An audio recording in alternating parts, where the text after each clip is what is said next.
Wanted, Yaya, 20 to 45 years old, must be skilled at doing laundry, cooking, and house cleaning. The salary is 8,000 pesos per month. Apply now. Walang ganang basa ng dalagang si Giselle sa poster na nakapaskil sa gate ng isang malaking bahay. 8,000 pesos per month? Tanong niya sa kanyang sarili. Manong guard, pwede po ba magtanong? Baling ni Giselle sa gwardyang naka-duty sa araw na yon. Oo naman miss, ano ba yon? Naghahanap pa ba ng kasambahay ang may-ari ng bahay na yan? Tanong ng dalaga, sabay turo sa malaking mansyon na nasa harapan niya. Bakit miss? Mag-a-apply ka pa? Tumango si Giselle sa lalaki. Akala ko bisita ka ni sir. Kamot sa ulong sabi ng matandang gwardya. Oo, naghahanap pa sila ng kasambahay. Sandali lang at tatawagin ko si Magda para ipaalam na mamamasukan ka. Makalipas ang ilang minuto, ay may lumabas na matandang babae. Ito ba ang sinasabi mo na balak mag-apply, Tomas? Tanong ng babae sa gwardya. Tumango ang gwardyang si Tomas. Halika sa loob, iha. May dala ka bang valid ID? Meron po.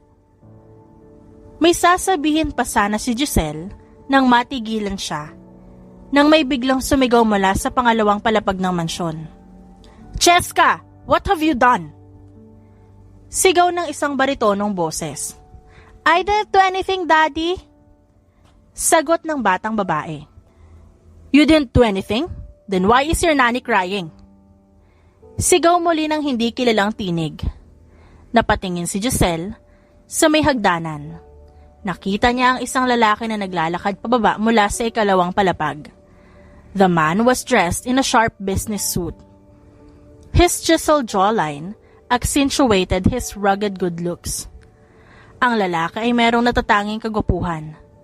Kasunod ng lalaki ay ang nakasimangot na batang babae at ang panghuli ay isang babae na nakasuot ng damit pangyaya.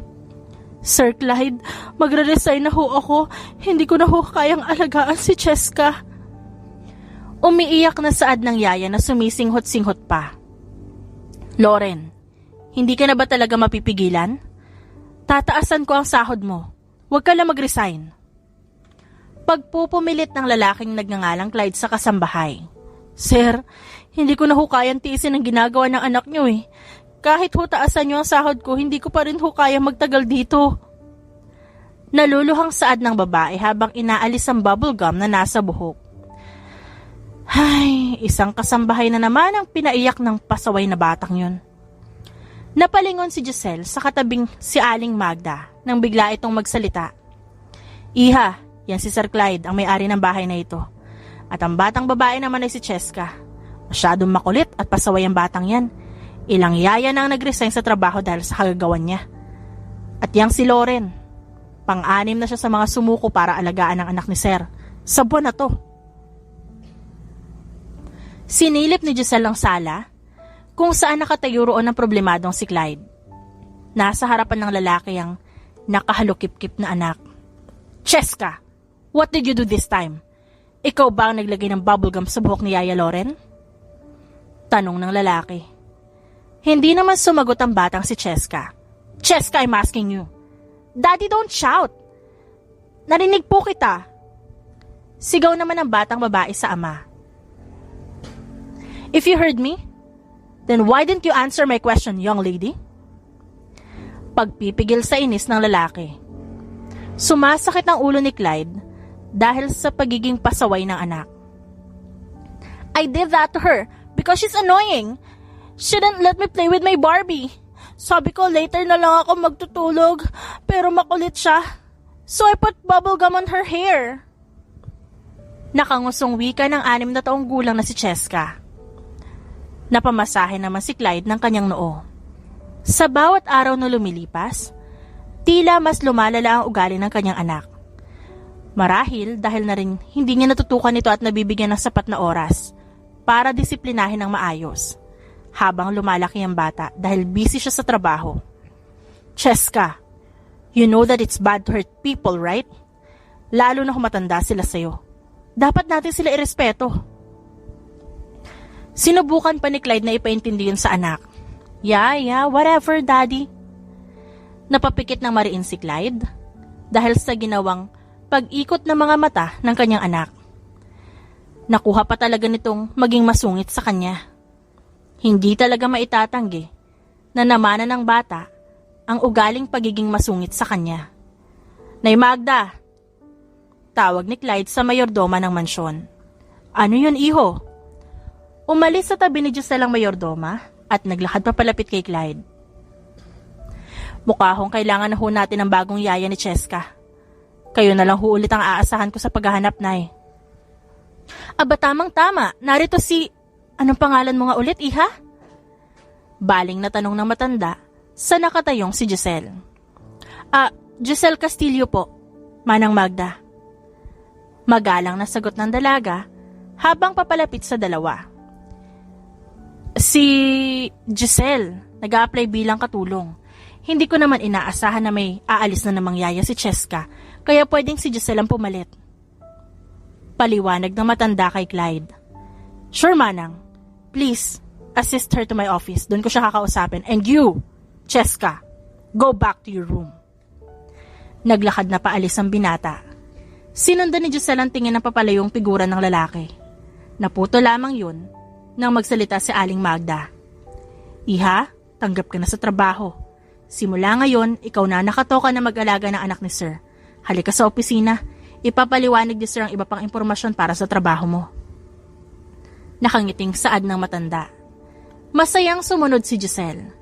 Natutuwa siya dahil tanggap na siya sa trabaho.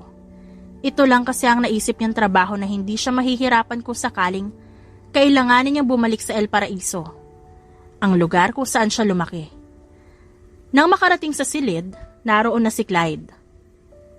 Naghihintay habang nakaupo sa swivel chair nito. Magandang araw ho, sir.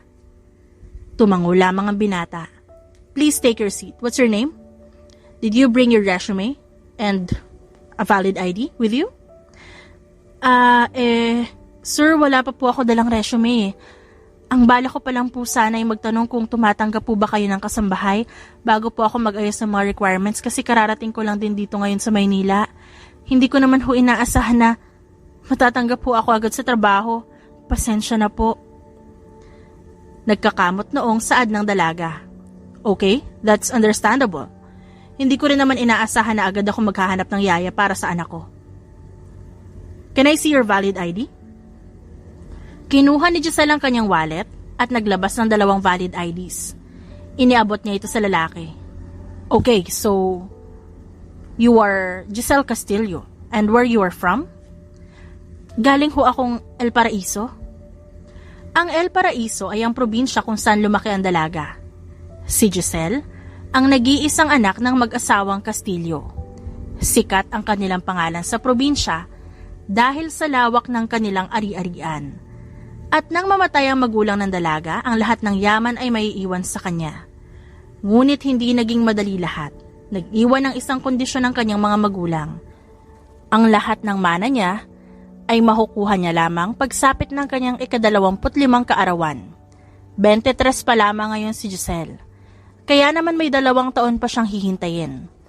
At kasama sa kondisyon ng magulang na hindi siya maaaring tumuntong sa El Paraiso hanggat hindi sumasapit ang nakatakdang araw. El Paraiso? Ngayon ko lang narinig ang lugar na yan. Kunot noong wika ni Clyde. Sir, malayong probinsya ho sa Visayas. Tumango na lamang ang binata. So, Miss Castillo, kaya mo bang alagaan ang anak ko? She's quite a handful. Wika ng binata. Napaisip naman si Giselle. Ang balak niya ay maging kasambahay. Yun bang tagalaba, tagaluto o linis ng bahay dahil alam niya na kaya niyang gawin ang mga bagay na yon. Kahit na lumaking may kaya sa buhay, tinuruan naman siya ng mga magulang sa mga gawaing bahay. Ngunit handa ba siyang maging yaya na isang makulit na bata kung sa buong buhay niya hindi niya pa nagagawa yon? Wala nang atrasan to. Kailangan ko ng trabaho hanggang sa makabalik ako sa El Paraiso at makuha ang hasyenda. Sabi ni Giselle sa kanyang sarili at lihim na napatango. Opo sir, kayang-kaya ko pong alagaan ang anak nyo. Nag-aalinlangan man, pumayag na rin ang dalaga. That's great. Tumayo si Clyde. May kinuhang papel mula sa isa sa mga cabinet. Here. Abot ni Clyde ng papel sa dalaga.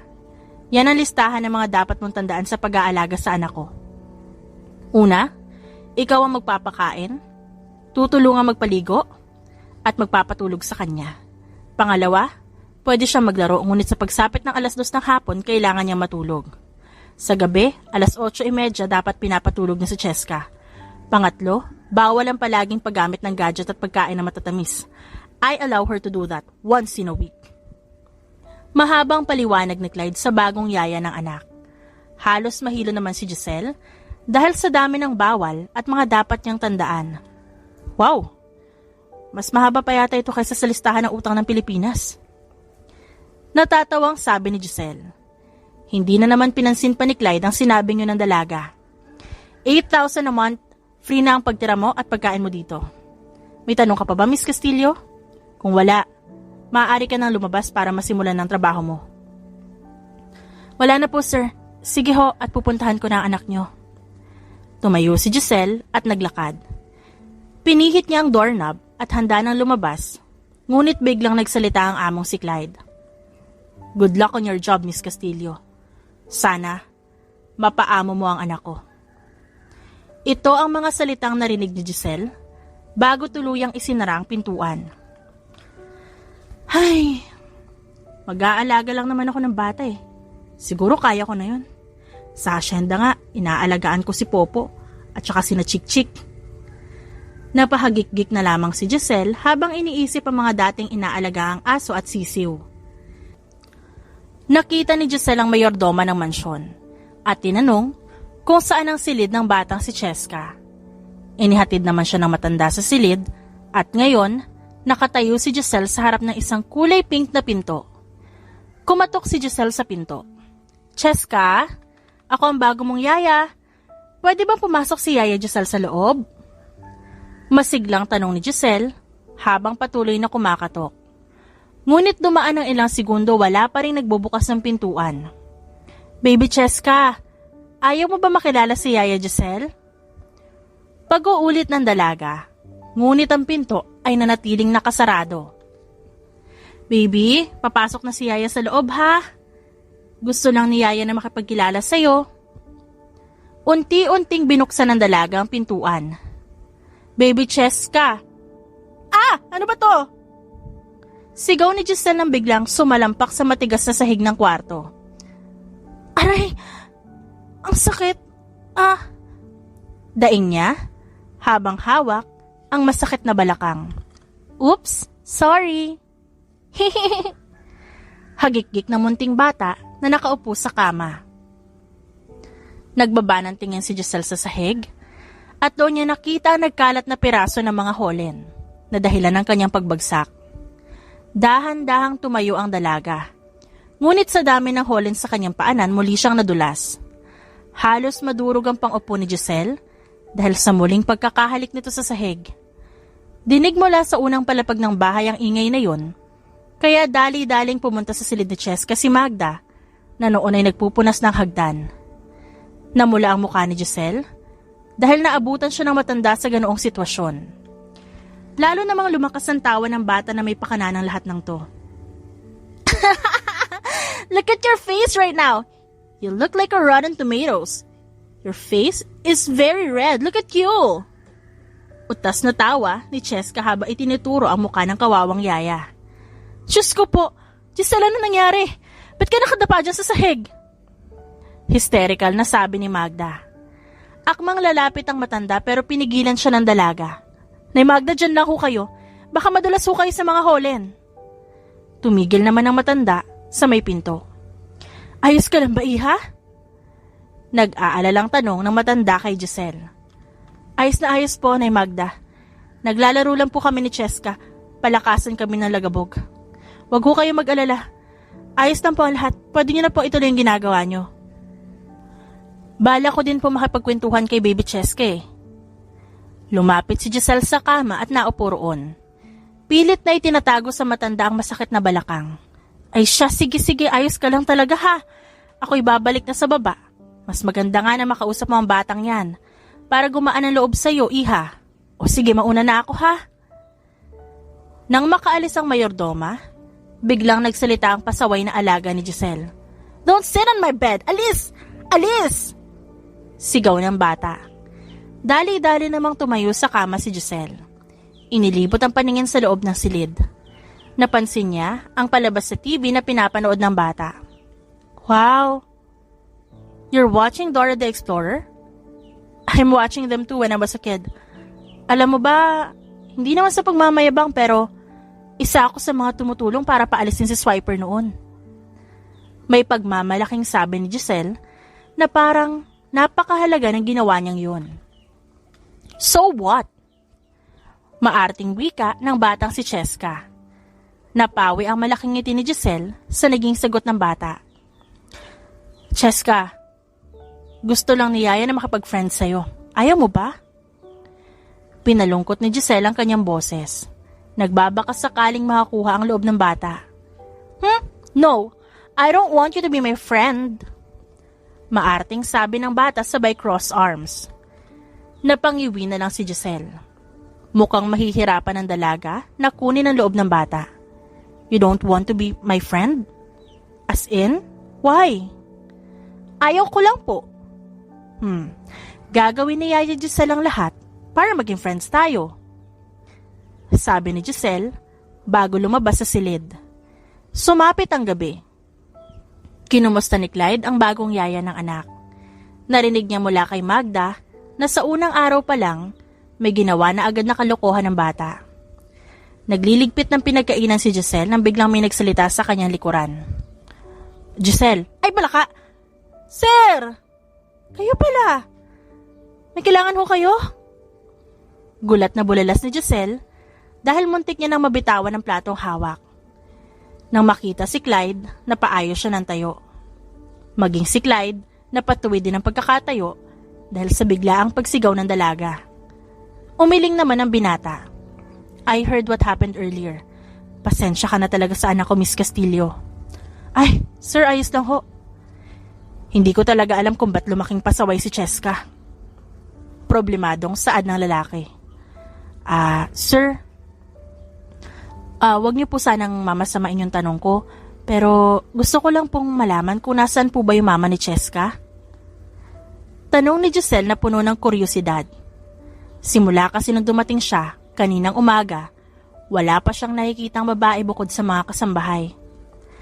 Siguro po kaya ganun kasi naghahanap ng aruga ng ina si Cheska. Ganyan din po ako nung bata ako eh. Makulit kasi, nagpapapansin ako kina nanay at tatay.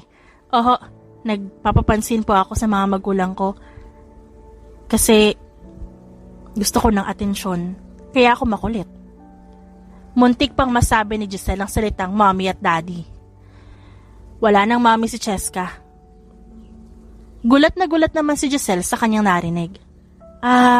Patay na ho ang asawa niyo, sir?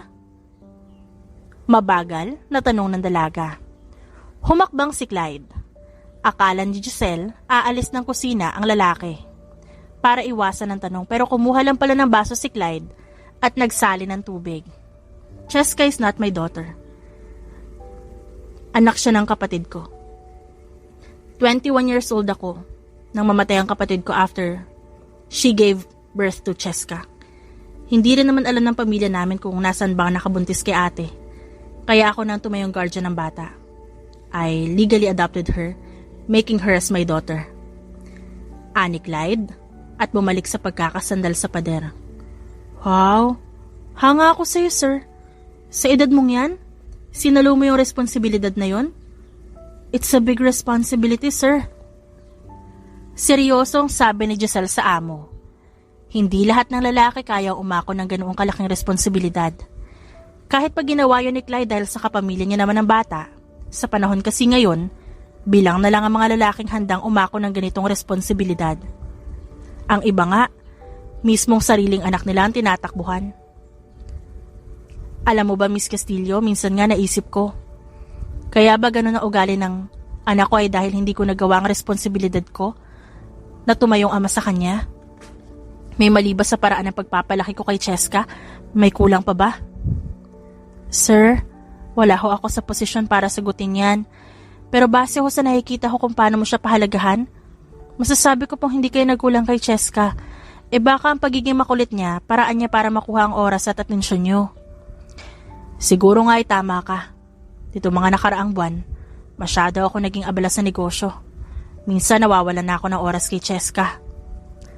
Pagsang-ayon ni Clyde. Ang trabaho, sir, nakakapaghintay yan.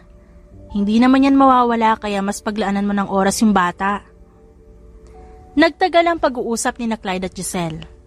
Hindi nila akalain na halos umabot sila ng 2 oras sa pakikipagkwentuhan.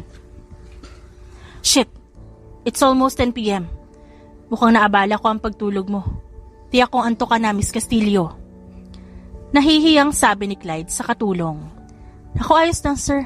Naaaliw din naman po ako sa kwento mo tungkol kay Cheska. Masayang wika ni Giselle, ngunit hindi na itago ang ginawang paghikab. It's really nice talking to you, Giselle. By the way, is it okay if I call you that? Kapag tinawag kasi kitang Miss Castillo, pakiramdam ko sobrang formal. Kamot ulong tanong ni Clyde sa dalaga. Ayos lang naman po, sir. Sige ho. Sir, malalim na ho yung gabi. Good night po. Good night, Giselle. And thank you for accepting this job. Welcome to the Valmonte Manor. Naglahad ng kamay si Clyde sa harapan ng dalaga. Tinanggap naman ito ni Giselle. Salamat po, sir. Mauna na po ako. Paalam ng dalaga at tinungo ang silid na kanyang tutuluyan. Naiwang mag-isa sa kusina si Clyde. Hindi niya inaasahan na magaang kausap ang bago nilang yaya. Kanina lang natanggap ang babae sa trabaho, ngunit nagawa niyang sabihin dito ang totoong katauhan ng anak. Noong ipinakilala ang dalaga kay Clyde, hindi niya inakala na mag-a-apply ang dalaga bilang katulong. Hindi kasi halata sa itsura ng dalaga. Mukhang anak mayaman dahil sa magandang kutis na parabang alaga sa gatas at hindi rin nakaligtas sa kanya ang malambot na palad ng dalaga na tila hindi kailanman gumagawa ng mabibigat na trabaho. Magandang dalaga si Giselle at hindi yan maitatanggi ni Clyde. Bakit ko ba siya iniisip? Tanong ni Clyde sa sarili habang tinutungo ang sariling silid. Sumapit ang buong magdamag, maagang nagising si Giselle. Mabilis siyang nag-ayos ng sarili at pagkatapos pumunta sa silid ni Cheska. Naabutan niya pang mahimbing na natutulog ang bata. Cute siya kapag tulog, pero mukhang kamag-anak ni Dracula kapag nagising. Natatawang wika ni Giselle. Hindi niya muna ginising ang bata. Masyado pang maaga kaya sinimulan muna ni Giselle na ligpitin ang mga nagkalat na laruan. Inispoil niya talaga tong batang to. Aniya habang tinitignan ng sandamakmak na laruan ng bata. Puro mamahaling laruan ng mga ito. May isa pang malaking Barbie house na kasya si Cheska kung papasok sa loob na hula ni Giselle, nagkakahalaga ng ilang pung libo. 30 minuto rin na itinagal ni Giselle sa paglilinis. Gising na rin ang alaga niya.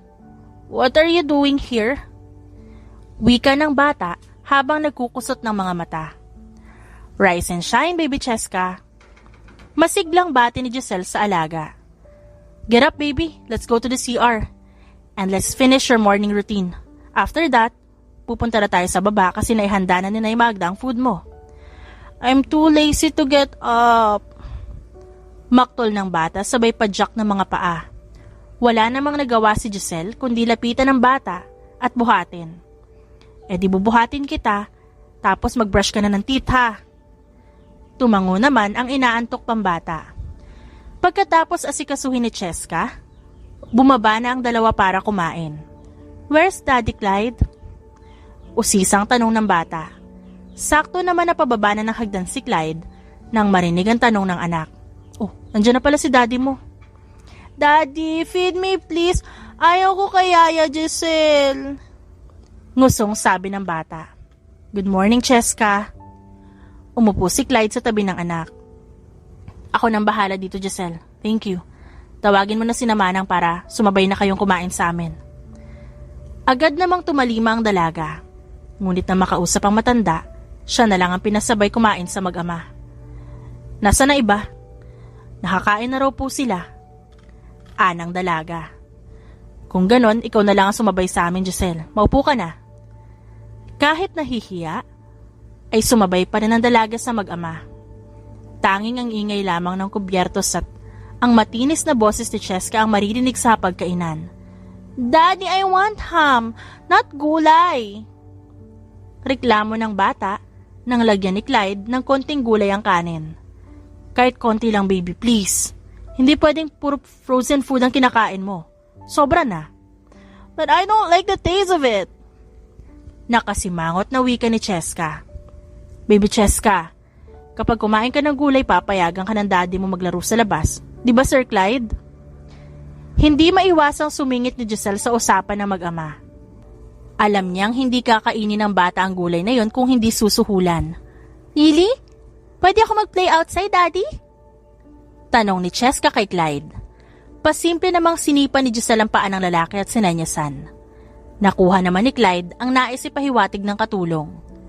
Yes, baby. You can play outside with Yaya Giselle. Basta kainin mo to. Sabi ni Clyde sa anak at iniumang ang kutsarang may kanin at gulay. Sige na nga po. Napipilitang kinain ng bata ang pagkain. Pagkatapos kumain, ay nag-aya na ang bata papuntang parke. Naiwan sa bahay si Clyde dahil papasok pa ang binata sa kumpanya. Yaya Giselle, faster! Gusto ko mag-swing! Sigaw ng bata sa kanya. Mabilis namang sumunod si Giselle sa bata. 3 oras din ang itinagal ng paglalaro ng bata. Nang mapagod, saglit itong nagpahinga at naupo sa bench. Yaya Giselle, I want ice cream! Tumayo si Cheska at itinuro ang nagtitinda ng sorbetes. O sige, tara kay Manong. Bumili si Giselle ng 2 sorbetes. Tig-isa sila ng alaga. Hindi pa roon tumigil ang pagpapabili ng bata dahil noong may dumaang nagtitinda ng lobo, nagpabili muli ito. Muling bumalik ang 2 sa bench. Masayang pinanood ni Giselle si Cheska habang kinakain ng ice cream. Nang biglang tumunog ang cellphone na nasa kanyang pantalon. Nakita niya na tumatawag ang family lawyer ng mga Castillo. Good afternoon, Attorney Manalo. Sagot niya sa tawag at saglit na lumayo sa tabi ni Cheska. Good afternoon, Miss Castillo. I heard that you're in Manila right now. Tumawag lang ako para kamustahin ka. Sambit ng attorney na nasa kabilang linya. Maayos lang naman po ako, Attorney Manalo. By the way, pwede po bang ikaw muna mag-asikaso ng hasyenda habang hindi pa ako nakakabalik sa El Paraiso? You're my father's trusted lawyer. Ikaw na po ang aasahan ko pansamantala sa mga naiwan ni na mommy at daddy. Saad ni Giselle. Makakaasa ka, iha. 2 taon na lang naman at mapapasayo na rin ang lahat ng ito. I'll help you in the best way I can. I'll pray for your safety. By the way, saan ka tumutuloy ngayon? Ito ang unang beses na lumuwas ka ng Maynila. Nag-aalala ako. I'm doing fine po, attorney. May trabaho na rin ako. At masaya ako sa bagong karanasan ko ngayon. Maybe it's one good side ng last will nila mommy at daddy. They want me to explore and get out of my comfort zone. Hindi ko rin naman in-expect na sa pag-alis ko na El Paraiso, makakakilala ako ng mga mabubuting tao. Nakangiting saad ni Giselle habang tinatanaw ang batang si Cheska. I'm glad to hear that. I'll wait for your return in El Paraiso, iha. Okay, I have to drop this call. Goodbye. Sige po, attorney. Namimiss man ni Giselle ang buhay niya bilang isang hasyendera, ay hindi maipagkakaila na masaya siya sa naging desisyon niya na magpunta ng Maynila. May mga karanasan na bago sa kanya, ngunit na-e-enjoy niya naman ito. Yaya! Iyak na sigaw ni Cheska mula sa malayo. Mabilis na tinakbo ni Giselle ang bata. Why are you crying? My balloon! Iyak na sumbong ng bata, sabay turo sa lobo na nakasabit sa sanga ng puno. Don't cry na. Bibili na lang ako ng bago. No, I don't want new balloon. Yan lang ang nag-iisang Barbie balloon. Gusto ko yun. Kunin mo yun, Yaya Giselle. Pagpupumilit ng bata. Hindi magawang mapaamo ni Giselle ang umiiyak na si Cheska, kaya wala siyang choice kundi akyatin ang sumabit na lobo. Diyos ko, kaya ko naman to siguro. Sa asyenda nga umaakyat ako ng puno ng mangga. Wika ng dalaga sa sarili. Dahan-dahang inakyat ng dalaga ang mataas na puno. Kahit nanginginig ang kanyang binti, binaybay niya ang sanga kung saan nakapulupot ang tali ng lobo. Yaya, go! Malapit mo na maabot! Nakahinga ng maluwag si Giselle nang mahawakan niya ang dulo ng tali. Ngunit hindi niya inaasahan na bibigay ang sangang kanyang inaapakan. Yaya! Sigaw ni Cheska nang mahulog si Giselle sa puno. Aray! Daing ni Giselle. Halos maiyak ang dalaga sa sakit. Hindi niya maigalaw ang isang braso dahil ito ang unang tumama sa lupa. Nabalian pa ata siya ng braso. Yaya Giselle, are you okay? Iyak na tanong ng bata. Nagulat pa sa nangyari. Hindi naman nakasagot si Giselle dahil maging siya, naiiyak sa sakit sa kanyang pagbagsak. I'll ask for help, Yaya. Wait for me. Sabi ng bata sa umiindang yaya at tumakbo paalis para humingi ng tulong. Buti na lamang at may mabait na tumulong sa kanila. Inalalayan si Giselle pasakay ng taxi bago dumiretso sa ospital. Nakarating ang nangyaring yung kay Clyde. Mabilis na nagtungo ang binata sa ospital nang malamang nasa ospital ang anak at ang yaya nito. Cheska, are you okay? Tanong ni Clyde sa anak na umiiyak habang nakaupo sa plastic na upuan. I'm fine, Daddy. Pero si Yaya Giselle po. Wika ng anak at itinuro ang yaya nito na nilalagyan ng nurse ng arm sling sa nabaliang braso. Giselle, what happened? Akala ko ba maglalaro lang kayo sa park? Ba't umabot kayo sa ganito? Ba't nandito na kayo sa ospital? Bago pa makasagot si Giselle, naunahan na siya ng bata. It's my fault, Dad. Lumakas ang iyak ng batang si Cheska. Don't get angry with Yaya. It's my fault. She got injured because of me. Pag-amin ng bata. Binalingan ni Clyde ang anak. Ano na naman to, Cheska? Palagi mo na lang ba ipapahamak ang mga nagiging yaya mo? Natakot ang bata sa sigaw ni Clyde. Sir, huwag niyo naman pagalitan ng bata. Hindi niya naman po kasalanan na nahulog ako sa puno. Malaya naman po ito sa bituka. Huwag kang magalit kay Cheska. No, Giselle. Huwag mong pagtakpan ng anak ko. Masyado na siyang nasasanay sa pambubuli sa mga yaya niya. Hindi na tama yun. Pero, Cheska, say sorry to your yaya Giselle. Putol ni Clyde sa sasabihin ng dalaga. Sa maliit na hakbang, lumapit ang umiiyak na bata kay Giselle. Yaya, I'm sorry kasi inutusan kitang kunin ng lobo. Sorry po kasi mataray ako sa'yo sometimes. Hindi na po kita aawayan, friends na po tayo. Basta patawarin mo lang po ako, Yaya. Hikbing sabi ni Cheska. Yaya, Giselle is fine, baby. Huwag ka nang umiyak. Pang-aalo ni Giselle sa bata at niyakap ito. Pero tama ba yung tinig ko? Friends na tayo? Yes po. Yes po, Yaya. Thank you, baby. Oh, yan, tiga mo. Hindi na masakit ang braso ni Yaya kasi friends na tayo. Ngiting sabi ni Giselle at mas hinigpitan ang yakap sa bata. Masaya siya dahil sa wakas ay napaamo niya ang batang makulit. Nang makapagbayad sa ospital, umuwi na rin ang tatlo sa mansyon. Nanibago pa si Giselle sa inakto ni Cheska dahil mula ospital hindi umalis ang bata sa tabi niya. Yaya, let's sleep in my room. I will take care of you. Akmang tatanggi pa si Giselle nang unahan na siya ni Clyde. Giselle, tabihan mo na yung anak ko. I know her. She feels guilty about what happened. Kukulitin ka lang yan. Tumango naman si Giselle. Binalingan ni Clyde ang anak. Cheska, I'm really sorry for raising my voice to you earlier. Hindi galit si Daddy. I'm just disappointed. Paghingi ng paumanhin ni Clyde sa anak. I'm sorry to Daddy kasi makulit po ako. Sorry po. Promise po, magiging good girl na ako. Sabi ng bata at itinaas pa ang kanang kamay na parang nanunumpa. Gaya ng napag-usapan, sa silid ng bata natulog si Giselle. Kalagitnaan ng gabi ay nagising ang dalaga.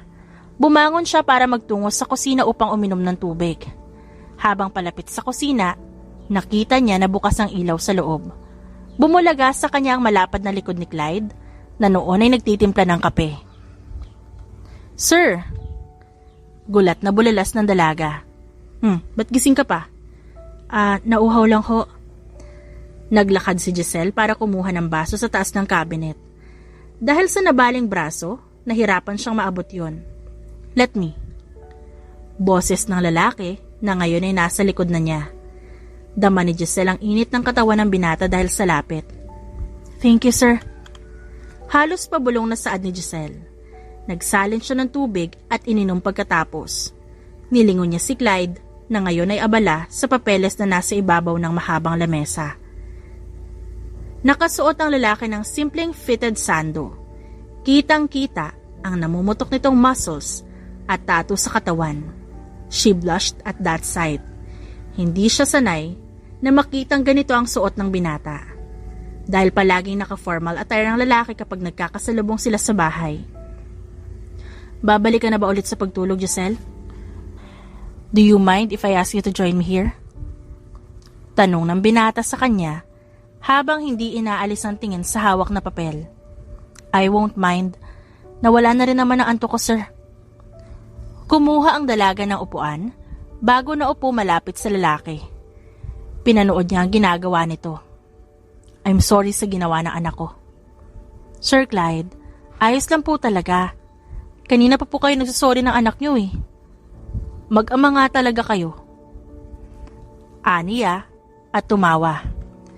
"Bakit hindi pa po kayo natutulog, sir? Pasado 12:00 na." "I still need to check this document para sa bagong lupa na bibilhin ko." "Magtatayo po ba kayo ng panibagong negosyo?" "No, bala ko lang bumili ng lupa sa probinsya para bakasyunan naming mag-ama." Sagot ni Clyde habang patuloy na binubuklat ang mga papeles. Kumuha ng isang pirasong papel ang dalaga. Nakita niya ang isang malawak na lupain at tamang-tama para sa iniisip na plano ng amo. "Sir, I think kung pipili kayo ng lupa na pagtatayuan ng bahay bakasyunan, i-consider nyo rin po kung pwede bang magtanim doon o kung pwede kayo magtayo ng farm. Ilang hektarya din ang bibilihin nyo. Para hindi sayang ang ibang espasyo, pwede po kayo magtanim ng mga puno gaya ng mangga, kakao, at iba pa. Pwede rin ho kayo mag-alaga ng hayop tulad ng baka, kambing at manok. Para hindi lang ho bahay bakasyunan yon, pwede rin pang negosyo." Nananansyang tinignan siya ni Clyde. "Ay, sorry po Masyado yata akong maraming sinabi." Kamot noong saad ni Giselle. "Mukhang marami kang alam na pasikot-sikot sa pag-aasyenda." Umawang ang labi ng dalaga sa sinabi niyo ni Clyde.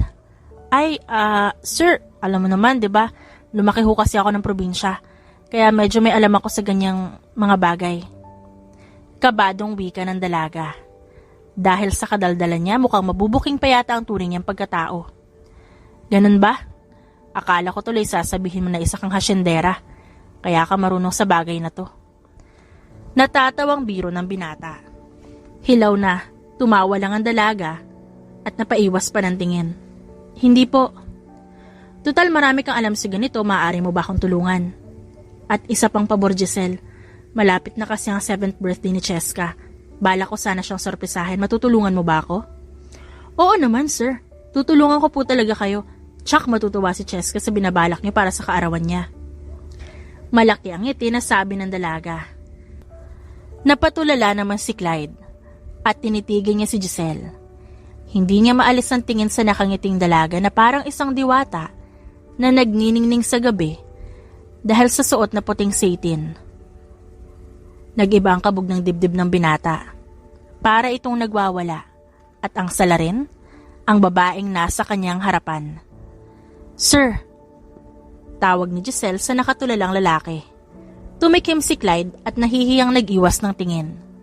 "Sige, Giselle, bukas na lang ulit." Namumulang sabi ni Clyde at iniligpit ang kalat bago lakad takbong nilisan ng lugar. "Ano nangyari dun?" Nasambit na lamang ng dalaga sa kanyang sarili. Naulit ang pagkikita ni Giselle at Clyde tuwing gabi. Abala sila sa paghahanap ng lupa at paghahanda sa nalalapit na kaarawan ni Cheska. Sir, anong theme kaya ang gusto niyong gamitin para sa birthday ni Cheska? Tanong ni Giselle nang nagkausap muli sila ng binata. Cheska loves watching Disney princesses too, so I want it to be a royal theme party. Sumang-ayon naman si Giselle. Mas okay din po sana kung lahat ng dadalo nakabihis ng pang-princess or pang-prince, 'di ba? Tapos yung bata, edi magsuot sila ng mga magagandang damit na bagay para sa isang event sa palasyo. Pero syempre dapat kay Cheska yung pinakamaganda at walang katulad. Favorite ni Cheska si Belle. Ayan, dapat sir bumili tayo ng magandang dress na katulad kay Belle. And we need to make your daughter a real princess on her birthday. And you, of course, you need to dress like a king. Dagdag pa ng dalaga. Tumango naman si Clyde. Ikaw ba, Giselle, ano susuotin mo? Di ko pa alam, sir eh. Baka mag-royal maid na lang ako, kasama yung ibang mga helper. Pero baka magbago pa po ang isip ko. Sagot ni Giselle. Napaisip ng malalim si Clyde. Pilit hinuhulaan kung ano kaya ang susuotin ng yaya ng kanyang anak. May bala kasi siyang gawin. Nitong mga nakaraang araw ay nagtataka si Clyde sa kanyang sarili. Madalas kasi na may nag-uudyok sa kanya na magpakitang gilas sa dalaga. Para siyang nasasabik sa atensyon ni Giselle. At may mga araw naman na gusto niyang pinapanood ng babae sa pagtatrabaho. Minsan, napapangiti pa ang binata tuwing nakikita niya ang masayang mukha ng dalaga sa tuwing kasama nito si Cheska at yon ang kinababahala niya. Lalo na sa mga pagkakataon na naiiba ang pagtibok ng puso niya tuwing nakakalapit ang dalaga sa kanya. Bago sa kanya ang ganong pakiramdam. Ngunit hindi siya bobo para hindi malaman ang dahilan. May gusto siya kay Giselle, sa yaya ng kanyang anak. Sa sobrang bilis man ng pangyayari ngunit wala siyang magagawa. Bigla na lamang tumibok ang puso niya sa dalaga. At ngayon, nag-iisip siya kung paano niya aaminin ang nararamdaman niya. Naghahanap siya ng tamang tiyempo. Mabilis na lumipas ang mga buwan. Isang araw, bago ang ikapitong kaarawan ni Cheska, niyaya ni Clyde si Giselle para bisitahin ang venue para sa birthday party na gaganapin kinabukasan. Oh, sir, ang ganda dito! Manghang sabi ng dalaga. Para talaga tayo nasa isang kaharian. Thank you, Giselle. Hindi ito mangyayari kung wala ang tulong mo. Dahil sa tuwa ng binata, hindi niya na lang namalayan na nayakap niya pala ang dalaga. Natulos naman sa kinatatayuan si Giselle at napatikim. Sir, napagtanto naman ni Clyde ang kanyang ginawa. Nahihiyang nilayo ng binata ang sarili mula sa pagkakayakap dito. Sorry, na-excite lang. Ginawa ko to dahil napamahal na rin po sa akin si Cheska. Konting tulong lang naman po yung nagawa ko but I'm happy with the results. For sure, this is going to be the most wonderful birthday party ever. Masayang wika ni Giselle. Kinabukasan, busy ang lahat para sa event. Walang kaalam-alam sa nangyayari ang batang si Cheska na noon ay mahimbing pang natutulog sa kama. Tahimik na inaayusan ng mga makeup artist ang natutulog na bata at binihisan na rin ang gown. Sa dami ng ginawa sa bata, hindi man lang nagising si Cheska. Pagod din kasi ito nung gabi. Maingat na isinakay ni Giselle sa sasakyan ng natutulog pa ring bata patungo sa paggaganapan ng birthday party. Nauna na si Clyde sa lugar para siguraduhin na handa na ang lahat para pagdating ng anak. Malapit na ho kami, Sir Clyde. Yon ang tinext ni Giselle sa binata. Nang makarating sa venue, sakto ring pagising ni Cheska. Yaya Giselle, where are we? Takang tanong ng bata. And why are you dressed like Snow White? Wow, you look like a princess! Manghang wika ni Cheska. Happy birthday, baby Cheska! You look like a real princess too. Itinuro ni Giselle ang damit na suot ng bata. Nagningning naman ang mata ni Cheska nang mapansin na maging siya ay nakasuot ng damit pang prinsesa. Oh my gosh! I am Belle! Natutuwang tili ng bata. Nangingiting inalalayan ni Giselle si Cheska pababa ng sasakyan. Bumungad sa kanila ang isang malaking kastilyo na puno ng dekorasyon, mga bulaklak, ilaw, at mga nagkikinangang palamuti. Nakalatag din sa malaking buffet table ang masasarap na pagkain. Sa gilid dito ay may malaking chocolate fountain at iba't ibang uri ng candy. Wow! It's so cute! Manghang-mangha na sabi ni Cheska sa paligid. Kahit si Giselle nakasama naman sa preparasyon at nakita na ito kahapon, hindi rin maiwasang mamangha sa ganda ng lugar. Happy birthday, baby! Bati ng isang malambing na tinig. Lumingon si Giselle sa kaliwa dahil doon nagmula ang boses. Halos sumayad ang kanyang panga sa sahig dahil sa matikas na lalaki na naglalakad palapit sa kanilang pwesto. Daddy, it's my birthday party! Oh my gosh, I like it, Daddy! Thank you so much! Masayang sabi ni Cheska sa ama. Samantala, hindi maalis ang tingin ni Giselle kay Clyde. Nakasuot ang binata ng pangprinsipe. Isang white long sleeves na pinatungan ng eleganteng blue vest. May nakasabit na pulang kapa sa balikat ng binata gamit ang isang gold clasp. Pamilyar sa kanya ang ayos ni Clyde, ngunit hindi niya matukoy kung sinong prinsipe ang ginaya nito. Hanggang sa umawang ang kanyang labi nang maalala ang ayos ng binata. Ito ang ayos ng prinsipe ni Snow White. Prince Florian? Bulalas ni Giselle at itinuro ang daliri kay Clyde. Oh, napansin mo agad, Princess Snow White? Natatawang sabi ni Clyde at kumindat pa. Nang malaman ni Clyde na Snow White costume ang susuotin ng kasambahay nilang si Giselle, agad siyang nagpagawa ng damit kapares ng sa dalaga. Bagay sa'yo, sir. Ang gwapo mo. Wala sa sariling tura ni Giselle.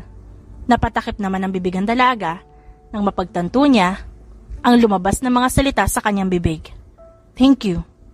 You're beautiful too. Nahihiyang sabi ni Clyde. Namumulang nag-iwas ng tingin ang dalawa. Para pagtakpan ng pagkailang, iginiya ni Clyde ang anak papunta sa upuan para sa birthday celebrant.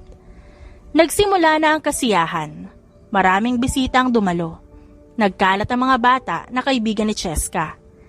Ang mga matatandang bisita na naka-formal attire ay mga kasosyo at kakilala ni Clyde sa negosyo. Pansin ni Giselle na abala si Clyde sa pag-aasikaso at pakikipag-usap sa mga bisita. Maging si Giselle ay abala sa pagtulong sa mga waiters kahit hindi naman na kailangan. Isang oras ang nakakalipas, tuloy pa rin ang kasiyahan. Nagsisimula na ang magic show para sa mga bata. Dahil sa isang oras na nakatayo, nakaramdam ng pagod si Giselle, kaya naisipan niya na magpahangin muna sa likod ng malaking bahay. Habang tinatahak ang daan palabas, bigla siyang may nakabanggang bisita na hindi inaasahan. Attorney Manalo! Gulat na wika ni Giselle.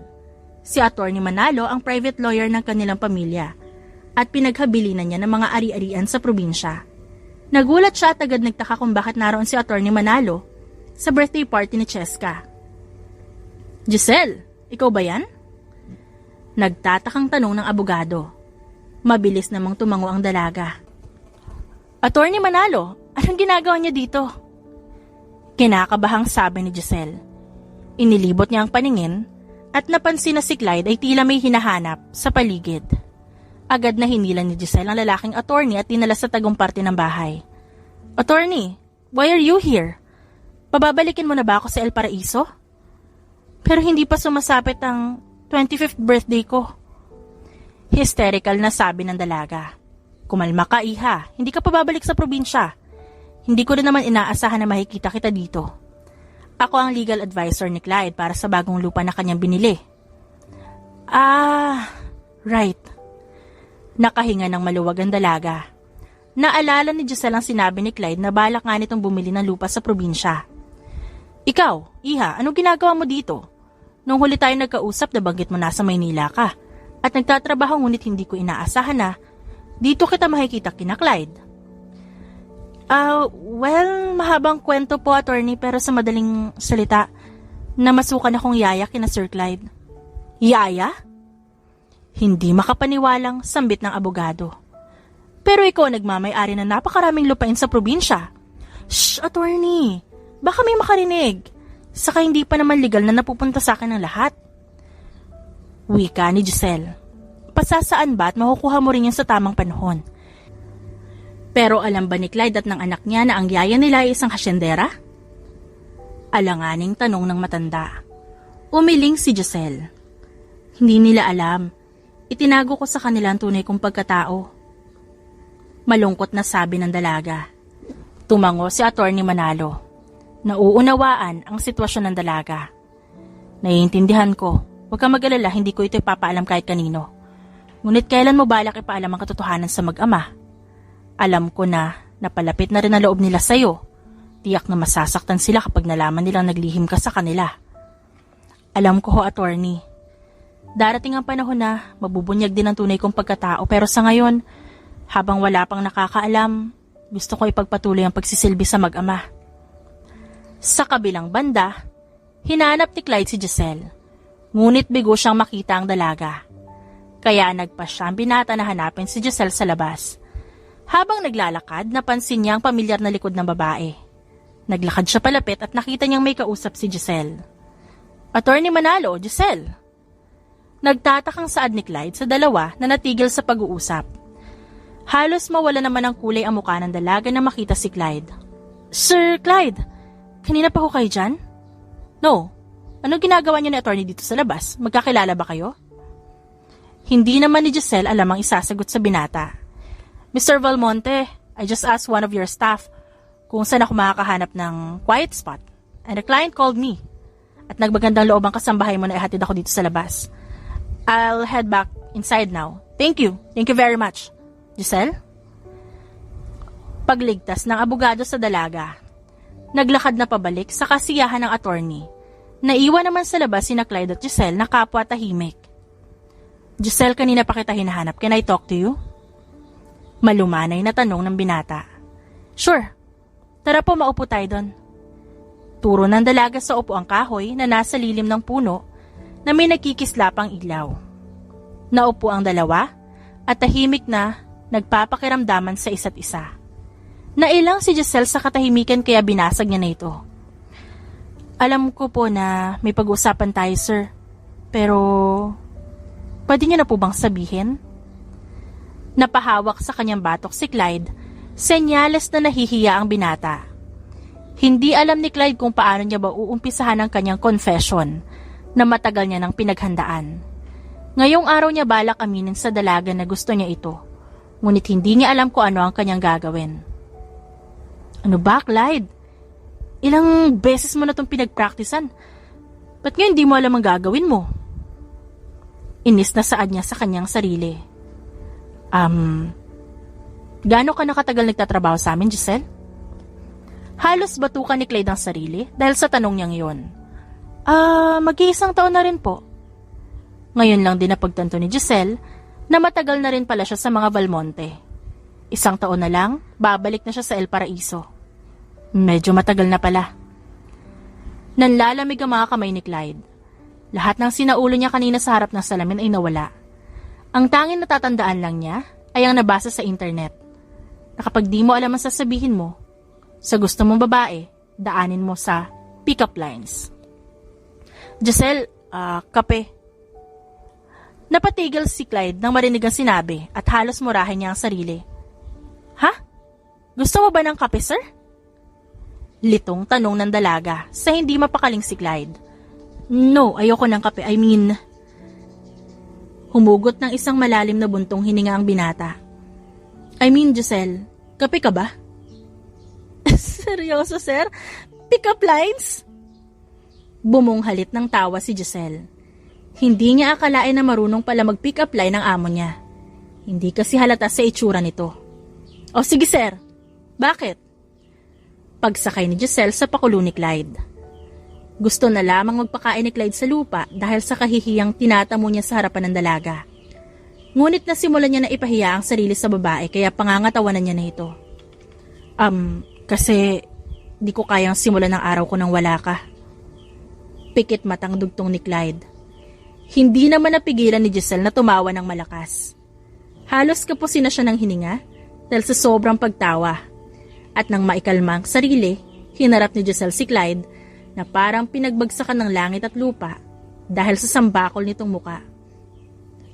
Ano ba yan, Sir Clyde? Ang corny mo. Corny ba? Nakita ko lang yun sa internet. Practice lang yun, Giselle. Ito totoo na talaga. Napangiti si Giselle sa binata. Seryosong-seryoso ito sa gagawing pick-up lines. Sige na nga. Go, start na sir. Giselle, star ka ba? Bakit? Kahit anong pigil na tawa ni Giselle para sabayan ang kaseryosohan ng kanyang amo, hindi niya magawa. Huminga ng malalim si Clyde bago magsalita. Because just like a star, I keep looking forward to see you every night. Just like a star, you're always there to guide me and make everything more beautiful. And your presence brings warmth to my heart. Napatigil sa pagtawa si Giselle dahil sa mga salitang narinig niya mula kay Clyde. Yung mga ngiti mo, palagi kong hinahanap-hanap. At yung tawa mo na tila musika sa aking pandinig. Ang bawat gabi na nagkakausap tayo sa kusina, nagkakwentuhan tungkol sa mga buhay natin, lahat ng yun di ko makakalimutan. Every moment spent with you feels like home. Wika ni Clyde na puno ng emosyon. Sir Clyde. Ang tanging nasambit ng dalaga. Pilit na pinoproseso ang mga salita mula sa binata. Lakas loob na hinawakan ni Clyde ang nanginginig na kamay ng dalaga. With every glance, every touch, my feelings for you grow deeper. Giselle, I think I love you. I've fallen in love with you. At hindi ko na kaya itong itago. Ilang sandaling katahimikan ang namayani sa pagitan ng dalawa. Tumatakbo ang isip ni Giselle, sinusubukang hanapin ang tamang salita. Ngunit ang nagawa niya lang ay titigan si Clyde. Akala ni Clyde na ang katahimikan ni Giselle ay sinyales ng pagtanggi ng dalaga, kaya't naramdaman niyang bumigat at kumirot ang kanyang puso. Pasensya na kung masyadong biglaan to o kung awkward man sa'yo. Kailangan ko lang talaga sabihin ko anong nararamdaman ko. I understand if you don't feel the same way. Malumanay na sabi ni Clyde sa dalaga. Clyde! Sa wakas nahanap na rin ni Giselle ang kanyang boses. Lumapit siya ng upo kay Clyde. Inilagay ang kanyang kamay sa braso nito. Ang mga mata nagpapakita ng sinseridad ng kanyang damdamin. Clyde, I am just overwhelmed. Hindi ko to inaasahan. But I have a confession to make as well. Kinakabahang bulong ng dalaga. Narinig naman yun ni Clyde. I think I've fallen in love with you too. Mahal din kita. Natatakot lang akong aminin sa'yo pero patagal na kitang gusto at ngayon mahal kita. Mahal na kita. Bakas ang kaligayahan sa mukha ni Clyde nang marinig ang mga salitang yon galing kay Giselle. Hinila niya ito para sa isang mahigpit na yakap. Ramdam niya ang init at malakas na tibok ng puso ng dalaga. Waring sinasabayan ang ritmo ng kanya. Talaga? Mahal mo rin ako? Nakangiting tumango si Giselle. Thank you, Giselle. You've made me the happiest man tonight. And you've made me the happiest woman too. Matagal ko itong pinag-isipan. Kaya starting today, liligawan kita, Giselle. Then starting today, boyfriend na kita. Sinasagot na kita. Naniniwala kasi ako sa relasyon na di dapat patagalin yung panliligaw eh. Napatawa na lang si Clyde sa naging tura ng dalaga. Alright, girlfriend then. Nagtagpo ang kanilang mga mata. Unti-unting inilapit ng binata ang mukha kay Giselle. Marahan niyang hinawakan ang pisngi ng dalaga. Nagbaba ng tingin sa labi ni Giselle na nangaakit. Dahan-dahan niyang inilapat ang kanyang labis na nag-aabang na si Giselle. Sa gitna ng gabi, saksi ang langit at mga bituin. Sinakop ng mapaghanap na labi ng binata ang matamis na labi ng dalaga.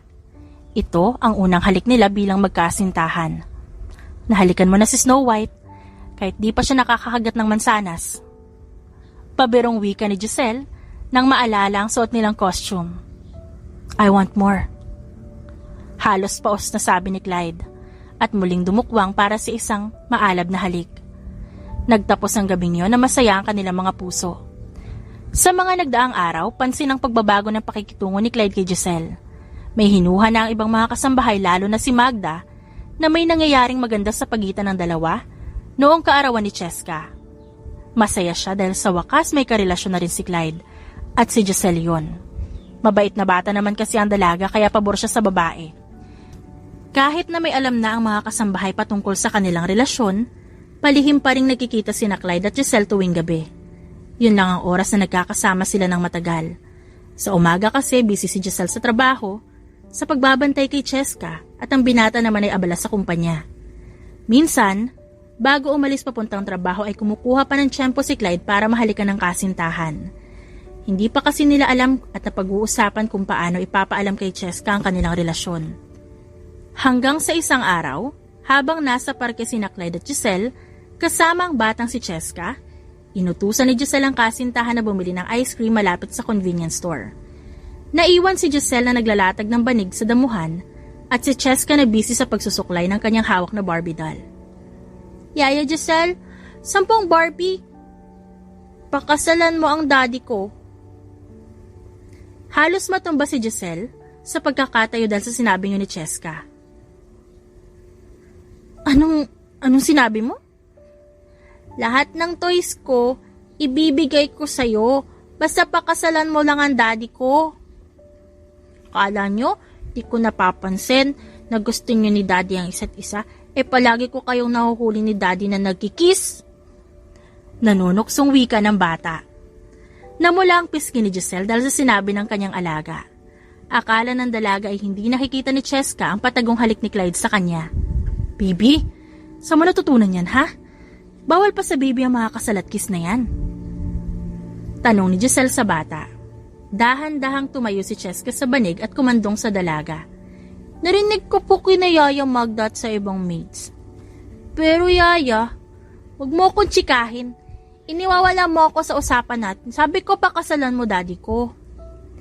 Hindi alam ng dalaga ang isasagot sa bata. Hanggang ngayon kasi hindi pa bumabalik si Clyde pagkatapos niyang utusan na bumili ng ice cream. Baby, tanggap po ba si Yaya Giselle para maging girlfriend ni Daddy Clyde? Malumanay na tanong niya sa bata. Sa lahat ng taong malapit sa kasintahan, ay sa bata dapat siya unang magtanong tungkol sa bagay na to. Mahalaga sa kanya ang approval ni Cheska. Yes na yes, Yaya Giselle, and I want you to be my mommy! Tili ng bata at niyaka pa ang kanyang leeg. Tamang-tama naman ang pagdating ni Clyde at narinig niya ang tili ng anak. Why is my baby happy? Tanong ni Clyde at inilabag ang ice cream sa banig. Daddy, Daddy, umamin ka nga sa akin. Anong meron sa inyo ni Yaya Giselle? Napatingin si Clyde kay Giselle. Nakangiting tumango ang dalaga sa kanya. Mukhang ito na ang tamang oras para sabihin sa anak ang namamagitan sa kanila ni Giselle. Cheska, come here. Tita Giselle and I will have something to tell you. Masaya namang sumunod ang bata sa sinabi ng ama. Naupo si Cheska sa harap ng kanyang daddy at yaya. Baby, Tita Giselle is daddy's girlfriend. Kabadong wika ni Clyde sa nakatitig na anak. Natatakot ang binata sa magiging reaksyon ni Cheska. Ito ang unang beses na magpapakilala siya ng babae sa bata kaya hindi niya alam kung matutuwa ba o magagalit ang anak. Giselle sensed the tension of her boyfriend.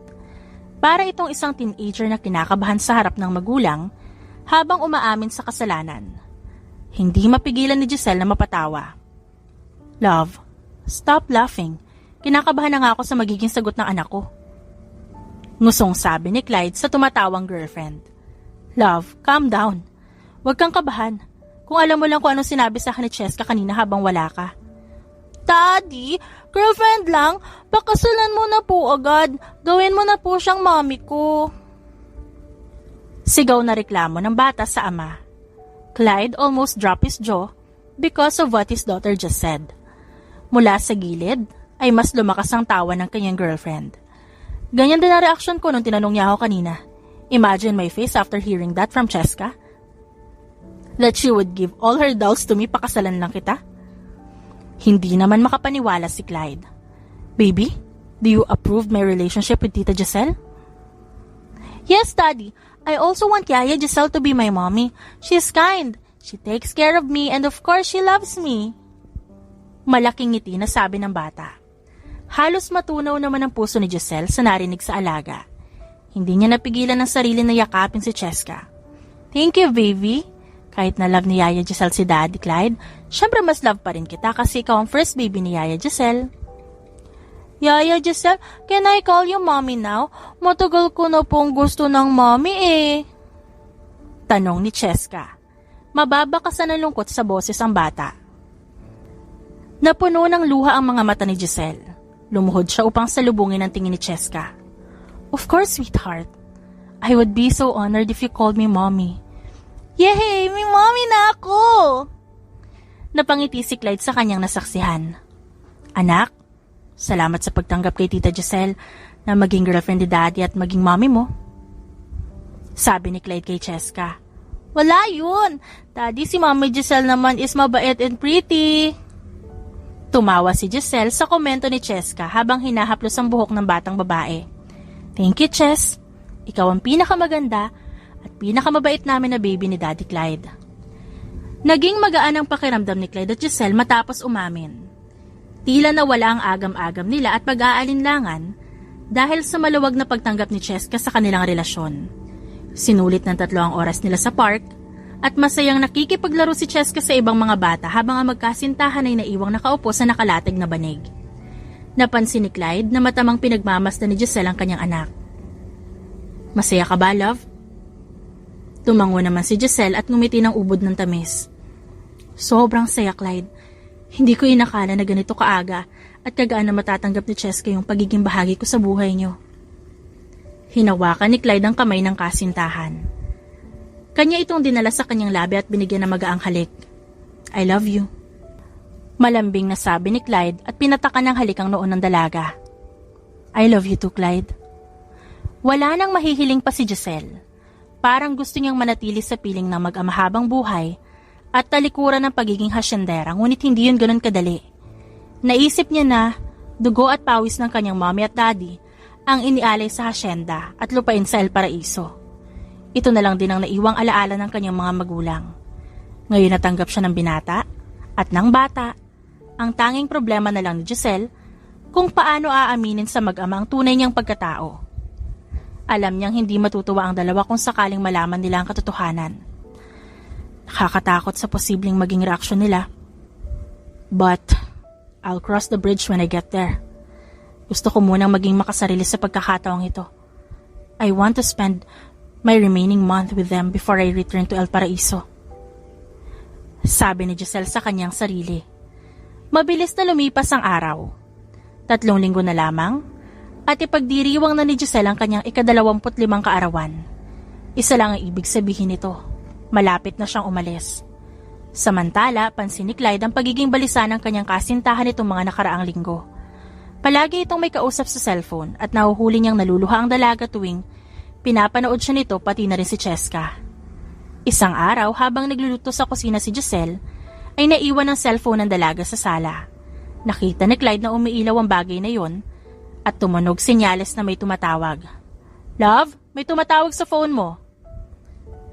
Sigaw ni Clyde na hindi narinig ng dalaga. Namatay ang tawag ngunit nagsimula na naman itong mag-ring. Love, Giselle, your phone is ringing. I think this call is important. Love, makikisagot naman. Baka si Nanay Magda yan magpapasundo sa palengke. Sinagot ni Clyde ang tawag. Nagtaka ang binata dahil hindi boses ni Nanay Magda ang nasa kabilang linya. Chinek ni Clyde ang name ng caller pero hindi ito nakaregister sa cellphone ni Giselle. Muling ibinalik ni Clyde ang cellphone sa tenga. Miss Castillo, malapit na ang pagbabalik mo sa El Paraiso. Ngayon palang binabati na kita dahil sa pagpapasa ng mga ari-arian sa pangalan mo.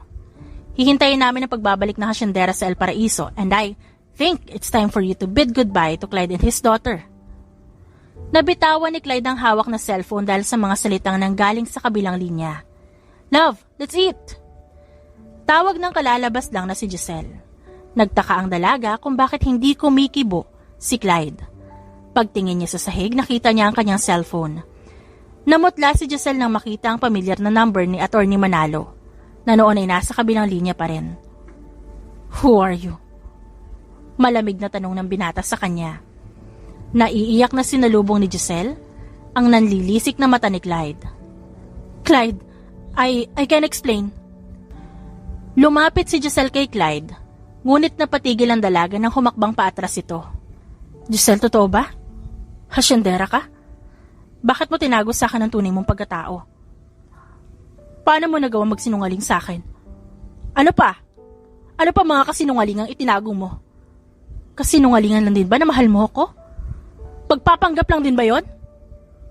Galit na sigaw ng binata habang umiiyak. Napahagulhol na lamang si Giselle dahil sa nangyari. Hindi ko intensyon na magsinungaling. Natakot lang naman ako na baka mag-iba yung tingin mo sa akin kapag nalaman mo ang totoo eh.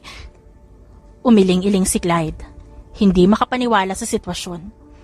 Nag-apply ako bilang kasambahay at wala akong balak ipaalam na kahit kanina na hasyendera ako kasi akala ko after 2 years madali lang naman sa akin na talikuran ng trabahong to eh.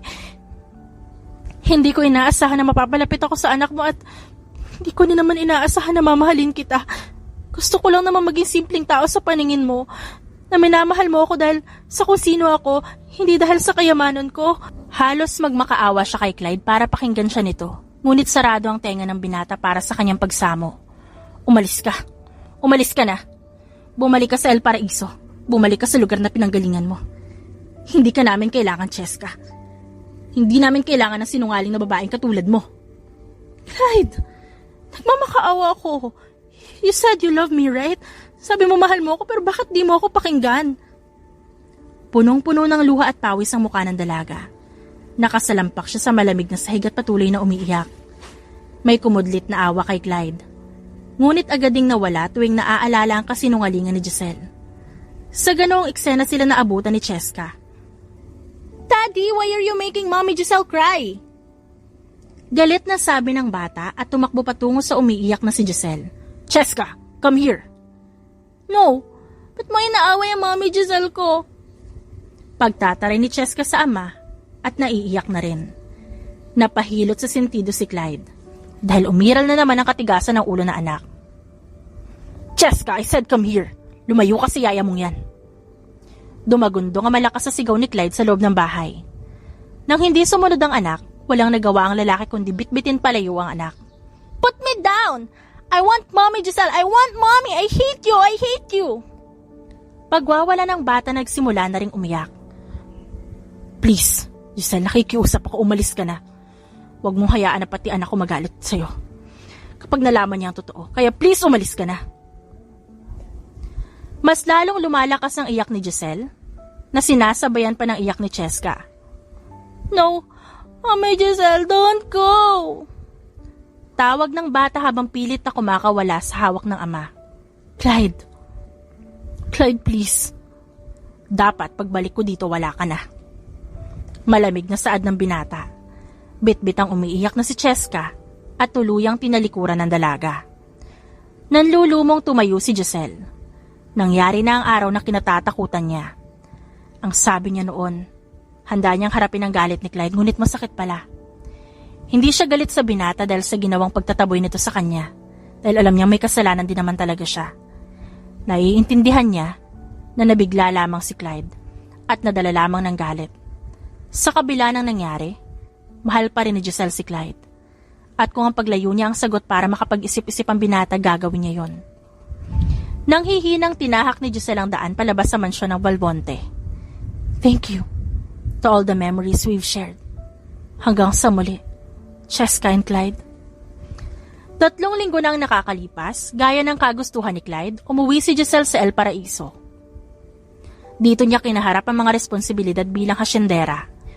Ngunit sa kabila ng magarbong buhay at kayamanang nakapaligid sa kanya, hindi maiwasan ni Giselle na isipin sina Clyde at Cheska. Miss na miss ko na kayo. Bulong ng dalaga sa hangin. Mula sa veranda ay tanaw ni Giselle ang malawak na lupain na pagmamay-ari niya. Habang hawak ang larawan ni Clyde at Cheska. Makaraan ng ilang sandali, dumating si Attorney Manalo. Giselle, kamusta ka na?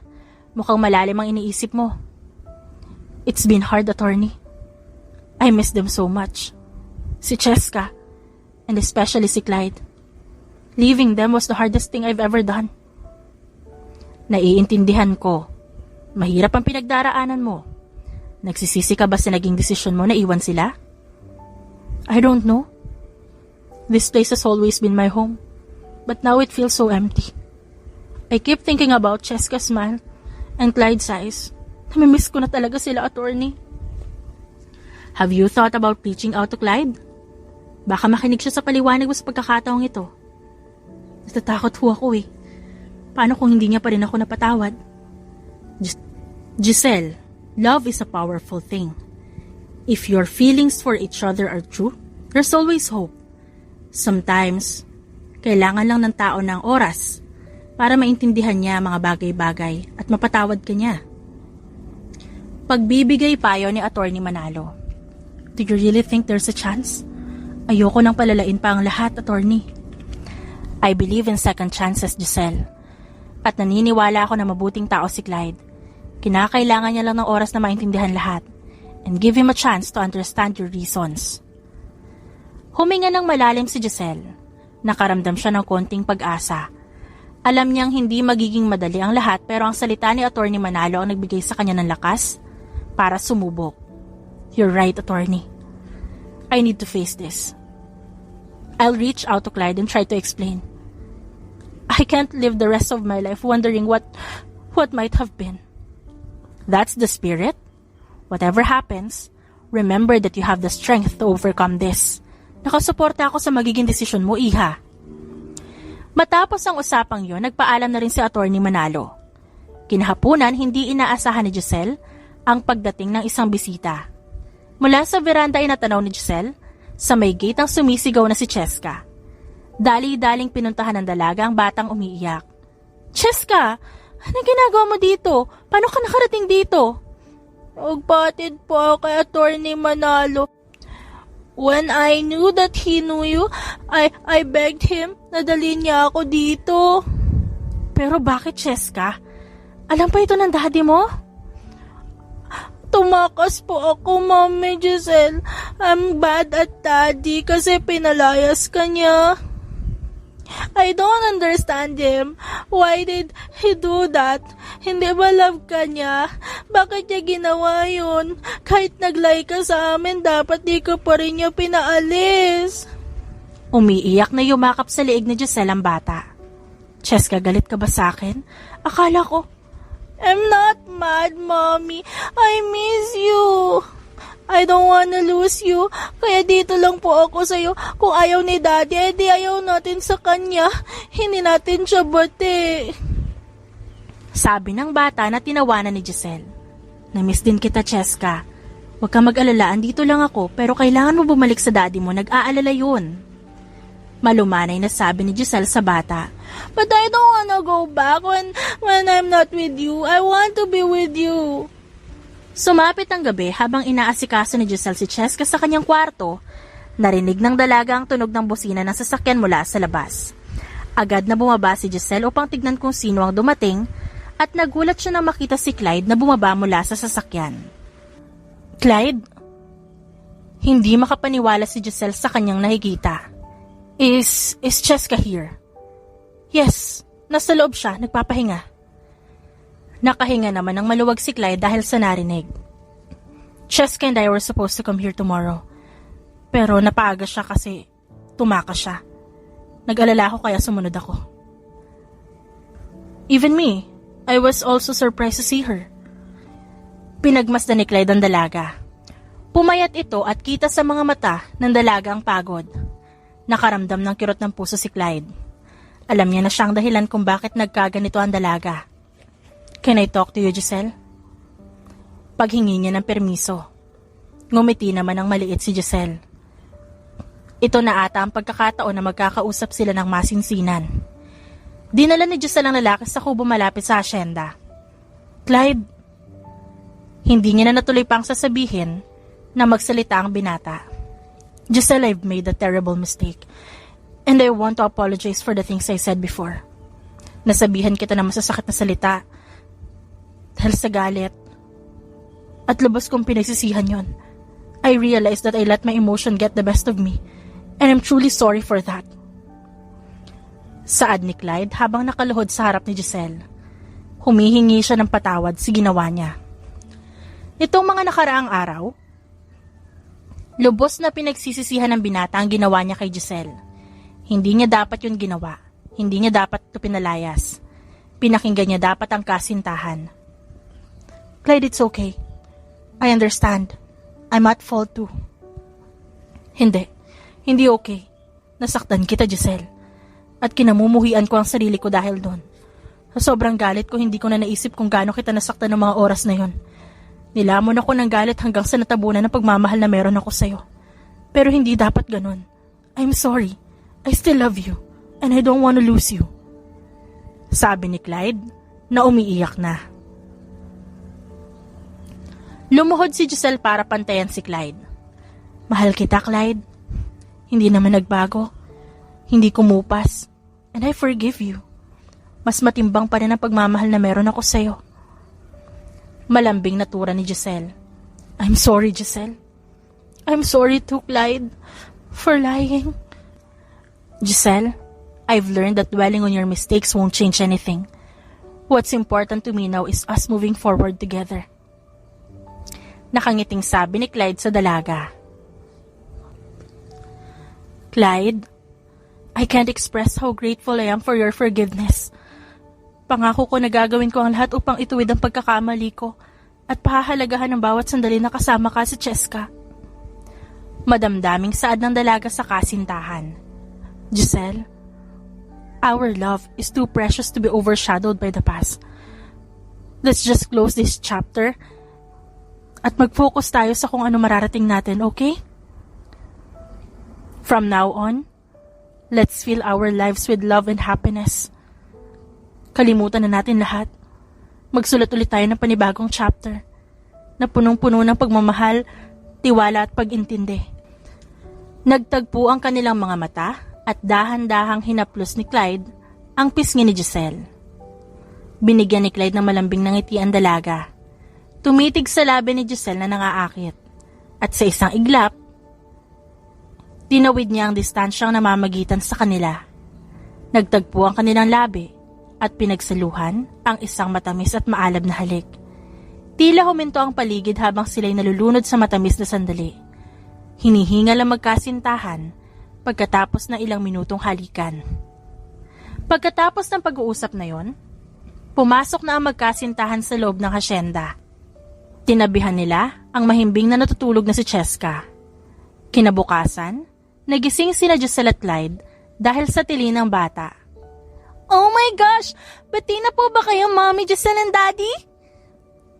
Tanong ni Cheska nang magising silang dalawa. Yes, baby. Binalingan ni Cheska ang ama at pinukulan ng masamang tingin. Huwag mo na ulit aawayin ng Mommy Giselle ko, ah. Kapag ginawa mo yun, dalawa na kaming lalayas. Bahala ka. Napatawa naman si Giselle at si Clyde naman ay napailing sa pagtataray ng anak nito. Piniling magtagal ni na Clyde sa El Paraiso. Ipinasyal sila ni Giselle sa buong hasyenda. Isang umaga, nagyaya ng mga bayo si Clyde. Pinagbigyan naman siya ni Giselle. Nakasakay silang tatlo sa isang malaking kabayo habang pinapanood ng pagsikat ng araw. Bumaba sa kabayo si Clyde at tinalalayan ng dalawang babae. Naupo sila sa isang picnic mat na nakahanda na may basket na puno ng tinapay at gatas maging mga prutas. Inihanda ito ni Clyde. At habang masayang kumakain, pasimpleng kinuha ni Clyde ang kamay ni Giselle. Nagtaka pa si Giselle kung bakit, ngunit nanlaki ang mga mata niya nang maramdaman ng malamig na bagay na sumuot sa kanyang palasingsingan. Giselle, the yaya of my daughter, the hidden heiress of the land, and the owner of my heart. As you inherit your estates, may I also be granted a place in your life? Will you marry me? Nakaluhod na tanong ni Clyde sa naluluhang si Giselle. May choice pa ba ako? Nakasuot na sa daliri ko yung singsing eh. Nakangusong sabi ni Giselle na tinatawanan ni Clyde. You have no choice then. You will marry me. I love you, Clyde. I love you too, Giselle. Ako din! I love you both, Mommy Giselle and Daddy Clyde. I'm so happy! Dinamba naman sila ng yakap ng bata. Sa huli, natutunan ni na Giselle at Clyde na ang tunay na pagmamahal ang nagtutulak sa atin na magpatawad at magbigay ng pangalawang pagkakataon. Sa pagtanggap nila sa isa't isa, kahit na may mga pagkakamali at pagkukulang, napagtanto nila na ang pagmamahal ang nagbibigay lakas na harapin ang mga hamon sa buhay at maging mas mabuting tao. Makalipas ang 1 taon, ikinasal sila Clyde at Giselle Tuwang-tuwa si Cheska dahil sa wakas natupad na ang kagustuhan niyang magkaroon ng mommy. Isang intimate wedding ang naganap kasama ang malalapit na tao sa buhay ni Clyde at Giselle. Sila ang saksi sa pagpapalitan ng matamis na oo ng dalawang pusong nagmamahalan. Yun ang pinakamasayang araw sa buhay nila. Wala na silang mahihiling pang iba. Si Giselle, kasama si Clyde, at anak na si Cheska, ang nagparamdam sa kanya ng pagmamahal ng isang pamilya.